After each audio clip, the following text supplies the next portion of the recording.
जैसा कि आप लोगों ने सुना, रूम नंबर 302 पार्ट 2 का हिंदी लेकर आ चुका हूँ मैं। कहानी भूत वाली कहानी है।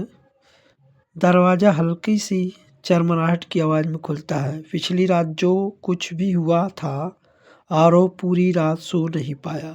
सुबह के ठीक 6 बजे रूम नंबर 302 की दीवारों पर फिर वही अजीब सी नमी दिखने लगी, लेकिन इस बार नमी खून जैसी लाल थी। आरव धीरे धीरे दीवार के पास गया। उंगलियां से छूते ही फुसफुसाहट शुरू हो गई। फुसफुसाहट में लग रहा था जैसे वह कह रहा हो कि तुम लौट आओगे। आरव घबरा कर पीछे हटा। उसी समय दरवाजे पर जोर से ठक ठक हुई। दरवाज़ा खोला तो सामने था होटल का बूढ़ा केयर टेकर। उसकी आंखों के नीचे गहरे काले घेरे थे। वो बोला, बेटा आज ही कमरा छोड़ दो।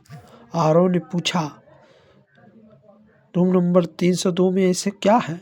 केयर टेकर कुछ देर चुप रहा, फिर धीमी आवाज़ में बोला, इस कमरे में 12 साल पहले एक लड़की ने खुद को जिंदा जला दिया था। आरव पैरों तलों जमीन खिसक गई। उसका नाम था अनन्या। केयर टेकर ने बताया, हर साल उसी तारीख को कोई ना कोई इस कमरे में रुकता है। और फिर उसकी बात अधूरी रह गई। रात होते होते आरव ने तय किया, आज वो इस रहस्य का अंत करेगा। 12:02 पर रूम नंबर 302 की लाइट अपने आप बंद हो गई। आईने में आरव को अपना अक्स नहीं दिखा, बल्कि पीछे खड़ी थी एक लड़की। जली हुई त्वचा, खुले बाल और आंखों से टपकता काला खून। दिल उसका देर तक धड़क रहा था। वो बोली, तुमने वादा किया था, तुम मुझे छोड़कर नहीं जाओगी। आरव चीख पड़ा, मैं तुम्हें जानता भी नहीं। लड़की जोर जोर से हंसने लगी। अचानक आरव के हाथ पर जलने का निशान उभर आया। वही निशान जो पुराने होटल रिकॉर्ड में अनन्या के शरीर पर था। कमरे की दीवारें सिकुड़ने लगी। दरवाजा गायब हो चुका था और तभी आरव को जमीन पर पड़ा एक पुराना डायरी पेज मिला। उस पर लिखा था, जो भी इस रूम नंबर 302 में रुकेगा वो मेरी कहानी पूरी करेगा। आरव ने पन्ना पलटा और उसी पल पूरा कमरा आग में घिर गया। आग प्लस चीखें चल रही थी। आरव की आवाज़ गूंजती रही। लेकिन सुबह जब होटल स्टाफ आया तो रूम नंबर 302 बिल्कुल साफ था।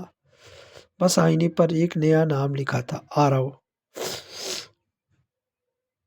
क्योंकि रूम नंबर 302 कभी खाली नहीं रहता। धन्यवाद। आज के कहानी सुबह के 7 बजे थे। होटल के बाहर पुलिस की गाड़ियां खड़ी थी। रूम नंबर 302 के सामने भीड़ जमा थी, क्योंकि आरव गायब था। लेकिन इससे डरावनी बात ये नहीं थी। कमरे के आईने पर लिखा था, अब धीरे धीरे हिल रहा था, आरव। इस पुलिस इंस्पेक्टर वर्मा ने जैसे ही आईने को छुआ, तेज चीखते हुए किसी लड़की की आवाज़ सुनाई दी, अब एक कमरा मेरा है। इंस्पेक्टर ने कमरे को सील करवा दिया। लेकिन उसी रात होटल एक नई लड़की आई, नाम सिया।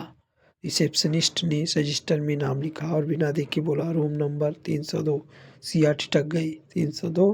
क्या कोई और कमरा नहीं? रिसेप्शनिस्ट ने सिर उठाया।